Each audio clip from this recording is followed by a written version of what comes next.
Terkadang kita dalam hidup harus memilih pekerjaan atau karir apa yang cocok untuk kita. Keluarga atau masyarakat menuntut kita untuk membuat keputusan di usia muda tentang jalan apa yang akan kita ambil. Seringkali ketika kita masih anak-anak, kita tidak memiliki gambaran tentang seperti apa kehidupan di masa dewasa dan apa yang ingin kita lakukan pada saat dewasa nanti. Bahkan, banyak orang yang sudah dewasa pun belum tahu apa yang harus dilakukan.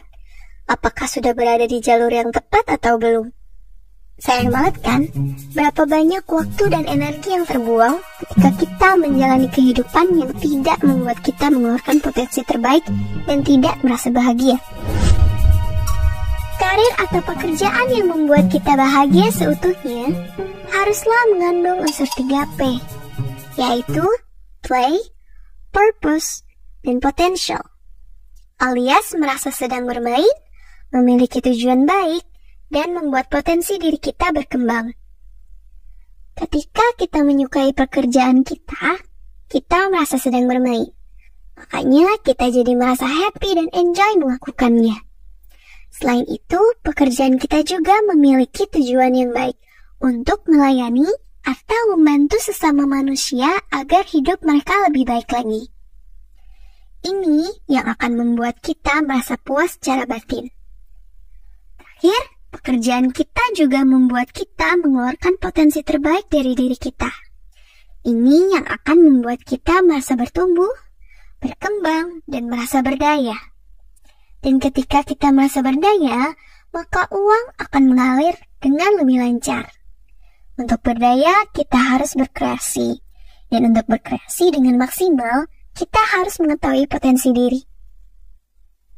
Jadi, untuk menggali potensi diri, kita akan menggunakan prinsip 3M. Yang pertama adalah mindset, alias pola pikir. Yang kedua adalah motivation, alias motivasi. Yang ketiga adalah method, alias metodenya. Untuk bagian pertama, kita akan membahas mindset, alias pola pikir. Dalam menggali potensi diri, hal yang perlu kita tanamkan dalam pola pikir kita adalah 1. Jangan biarkan orang lain mendefinisikan kamu. Psikolog Carl Jung berkata, dunia akan bertanya kepada Anda, siapa Anda? Dan jika Anda tidak tahu, dunia akan memberitahu Anda. Banyak kan orang-orang di sekitar kita yang bilang kepada kita, kamu cocoknya jadi ini. Kamu cocoknya jadi itu. Tetapi hal itu belum tentu benar, kan? Yang perlu kita lakukan adalah mengurangi suara-suara dari luar dan meningkatkan suara dari dalam diri kita. 2. Semua hal atau skill itu bisa dipelajari. Legenda sepak bola Steven Gerrard pernah berkata, bakat adalah anugerah tetapi akan sia-sia tanpa kerja keras dan kerendahan hati. Jadi, bakat bukanlah faktor utama dalam mencapai kesuksesan. Selain itu, bakat juga bisa dipelajari. Maka dari itu, jangan pernah takut atau minder ketika akan memperdalam dan mencoba suatu hal. Kita bahkan gak perlu merasa rendah diri ketika kita belum jago. Karena semua orang yang jago dalam suatu bidang pun dahulunya pernah cupu. 3. Label introvert atau extrovert bukanlah alasan. Orang Indonesia masih banyak yang salah paham tentang introvert atau extrovert. Banyak orang yang menghubungkan introvert sebagai pribadi yang pemalu, tertutup, tidak jago ngomong, cocok dengan pekerjaan yang membutuhkan ketelitian, cocok dengan pekerjaan yang sedikit melakukan interaksi dengan orang banyak, cocok sebagai analis dan lain-lain. Sedangkan extrovert sebagai pribadi yang mudah berteman, terbuka, jago ngomong, cocok untuk pekerjaan yang berhubungan dengan banyak orang, cocok untuk marketing, dan lain-lain. Faktanya itu semua bullshit. Sebenarnya, introvert dan extrovert hanyalah perbedaan manusia dalam mengisi energi mereka. Ada manusia yang mengisi energi mereka dengan meluangkan waktu sendirian, tempat yang sepi, atau tidak banyak orang. Ini yang disebut introvert. Lalu, ada manusia yang mengisi energinya harus dengan bertemu banyak orang di tempat yang ramai, baru merasa energinya pulih. Ini yang disebut extrovert. Jadi, tidak ada alasan lagi untuk takut, malas, atau ragu untuk mengeksplorasi potensi sobat bijak. Ketelitian, jago menganalisa, mudah berteman, jago ngomong itu semuanya skill. Dan semua skill bisa dipelajari. Jadi tidak ada hubungannya dengan introvert atau extrovert. Buang jauh-jauh pemikiran itu. Sekarang kita akan membahas M kedua, yaitu motivation alias motivasi. Jadi, motivation itu adalah motive to action, alias you need motive to action, alias kamu perlu alasan untuk melakukan sesuatu. Orang sering bilang, motifnya apa? Nah, untuk memiliki motif yang mantap, syaratnya ada 2, yaitu pertama, tahu arah motivasi kita. Arah motivasi itu cuma ada 2, yaitu ingin atau takut. Analogi sederhananya kayak gini. Dalam hal agama, kamu lebih ingin masuk surga atau lebih takut masuk neraka? Dalam hal olahraga, kamu lebih ingin punya tubuh ideal atau karena lebih takut sakit? Nah, dalam menggali potensi diri, apa keinginanmu dan apa ketakutanmu? Nanti kamu rasakan mana yang lebih kuat dorongan motivasinya. Keinginankah atau ketakutankah? Ketika sudah tahu arah motivasi kamu, tuliskan di selembar kertas. Sambil membayangkan sedetail mungkin, hadirkan juga perasaan kamu. Baca arah motivasi kamu tiap hari. Hal ini bertujuan agar ketika kamu tiba-tiba malas, atau lupa, atau bingung mau ngapain, kamu jadi ingat arah tujuan kamu. Kedua, pikirkan manfaat untuk diri sendiri apa, dan manfaat untuk orang lain apa. Dengan mengetahui dan mencapai potensi terbaik kamu, manfaat apa yang akan didapat oleh kamu? Misal, dengan mengetahui potensi terbaik, saya akan menghasilkan banyak uang, dan dari uang itu, saya akan keliling dunia dan sebagainya. Setelah itu, pikirkan juga manfaat apa yang akan didapat orang lain jika kamu mencapai potensi terbaik kamu. Misal, jika saya mengetahui potensi terbaik saya, maka saya bisa membantu keluarga saya memiliki hidup yang lebih baik lagi, atau saya akan menyumbangkan sebagian uang yang dihasilkan dari potensi terbaik saya untuk perdamaian dunia, dan lain-lain. Jawaban dari masing-masing orang pasti beda-beda ya sobat bijak. Jangan lupa untuk dipikirkan secara detail, tulis di kertas, bayangkan, hadirkan juga perasaannya dan baca tiap hari. Sekarang M yang ketiga, yaitu metode. Metode yang akan kita gunakan adalah metode Ikigai, sebuah filosofi dari Jepang. Ikigai adalah gabungan dari 4 dimensi. Pertama, apa yang kamu sukai? Kedua, apa yang kamu kuasai? Ketiga, apa yang dunia butuhkan atau inginkan? Dan yang terakhir, apa skill yang kamu punya sampai orang berani bayar? Mari kita bahas satu-satu ya sobat bijak. Pertama, apa yang kamu sukai? Ini pertanyaan yang gampang bagi sebagian orang dan tidak mudah bagi sebagian yang lain. Bagi yang belum tahu hal yang disukainya apa, kamu bisa tanyakan pada diri sendiri. Apa kegiatan yang ketika saya lakukan, saya merasa bahagia? Apa aktivitas yang ketika saya lakukan, saya tidak pernah bosan? Apa hal yang bisa kamu obrolkan selama berjam-jam dan terasa menyenangkan? Apa hal yang kamu cintai ketika kamu masih anak-anak? Apa hal yang ketika saya melakukannya, saya sampai lupa waktu atau waktu terasa cepat berlalu? Apa hal yang benar-benar saya nikmati? Apa hal yang benar-benar saya syukuri? Kalau masih belum ada, berarti kamu perlu mencoba banyak hal baru. Teruslah menjelajah sampai kamu merasakan minimal 1 dari 7 hal tersebut.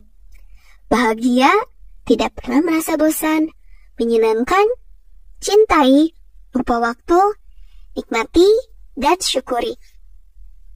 Kedua, apa yang kamu kuasai? Tanyakan pada diri sendiri, apa saja keterampilan yang secara alamiah saya miliki? Apa saja ilmu yang saya kuasai? Apa saja tugas dan keterampilan yang bisa saya kerjakan dengan baik? Apa saja skill yang membuat kamu bangga? Orang lain bilang kamu jago apa? Jika masih belum bisa menjawab hal-hal di atas, berarti kamu perlu menjelajah dan memilih keterampilan atau skill apa yang mau kamu asah. Ketiga, apa yang dunia butuhkan atau inginkan? Kita perlu menjawab pertanyaan ini. Apa yang orang lain butuhkan atau inginkan? Apa permasalahan yang bisa saya bantu pecahkan dan berikan solusi? Apa yang terasa seperti panggilan hidup atau misi hidup saya di dunia ini? Keempat, apa skill yang kamu punya sampai orang berani bayar? Sekarang jawab pertanyaan ini. Apa saja ilmu, keterampilan, jasa, dan karya saya yang dibutuhkan orang lain dan bisa dibayar? Apa saja hobi dan kegiatan yang saya senangi dan bisa menghasilkan uang? Apa saja pekerjaan dan kegiatan yang bisa menjadi sumber pendapatan saya? Nah, ketika 4 dimensi, yaitu apa yang kamu sukai, apa yang kamu kuasai, apa yang dunia butuhkan atau inginkan, apa skill yang kamu punya sampai orang berani bayar semuanya bersatu, maka kamu akan mencapai ikigai, di mana kamu akan merasakan keseimbangan antara bahagia, berharga, dan bermakna. Sekarang kita bayangkan, ada seorang pria yang bernama Udin. Hal yang dia sukai salah satunya adalah memasak. Teman-teman dan keluarga Udin bilang padanya bahwa batagor buatan dia enak. Lalu Udin berpikir, orang-orang pasti butuh makanan, dan orang-orang yang menginginkan batagor yang enak pasti bukan 1 atau 2 orang. Maka dia memutuskan untuk menjadi penjual batagor keliling dengan gerobak. Udin bercita-cita ingin menjadi penjual batagor tersukses di kotanya. Karena dia memang hobi memasak dan percaya diri bahwa batagor buatannya enak, dibuktikan dengan perkataan teman-teman dan keluarganya yang bilang begitu. Maka dia bahagia dan enjoy melakukan pekerjaan tersebut. Ketika dia merasa happy, interaksi dengan pembelinya pun menjadi lebih luas dan akrab. Ketika Udin disukai oleh konsumennya karena rasa batagor dan sikap Udin ketika sedang melayani, maka makin banyak pelanggan Udin dari yang asalnya berjualan berkeliling dengan gerobak.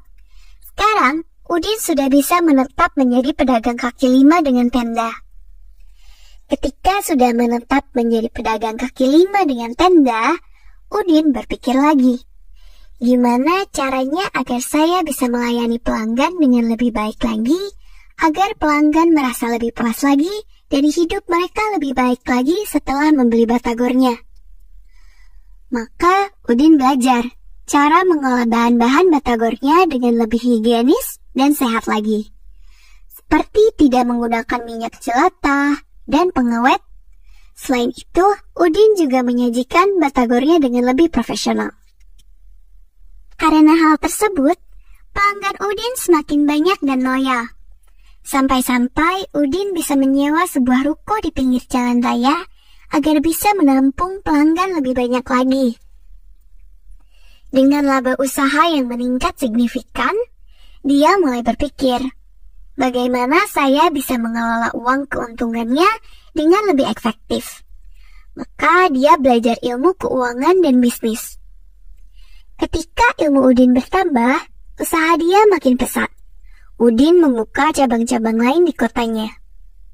Otomatis, Udin memperkerjakan karyawan, dan dengan memiliki karyawan, maka ia pun mempelajari bagaimana seni memimpin anak buah dengan lebih baik.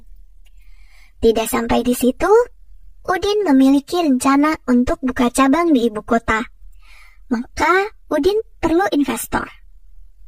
Dan ketika Udin menyadari butuh investor, maka dia belajar cara bernegosiasi agar bisa mendapatkan win-win solution untuk kedua belah pihak. Dari cerita Udin di atas, kita bisa melihat ikigai dan unsur 3P.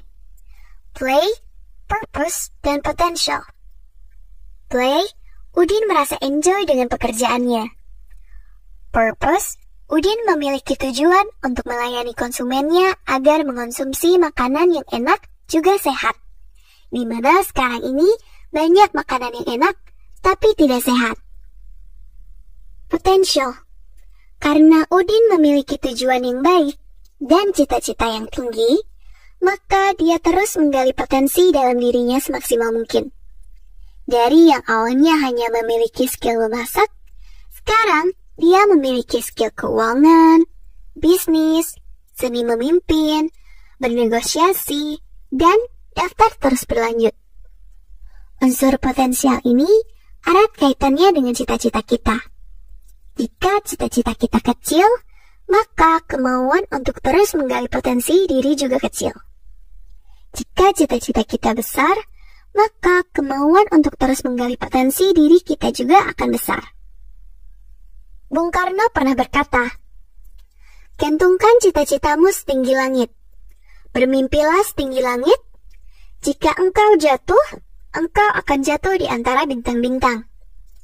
Kata-kata dari Bung Karno tersebut adalah ajakan untuk terus menggali dan memaksimalkan potensi diri. Dan orang yang beruntung adalah orang yang hari ini lebih baik dari hari kemarin. Begitu kata Ali bin Abi Thalib. So, let's take action. Kalau sobat bijak masih ada yang bingung atau ingin request mau bahas apa di video selanjutnya, tulis aja di kolom komentar ya. Jangan lupa untuk like and subscribe, oke? Salam bijak!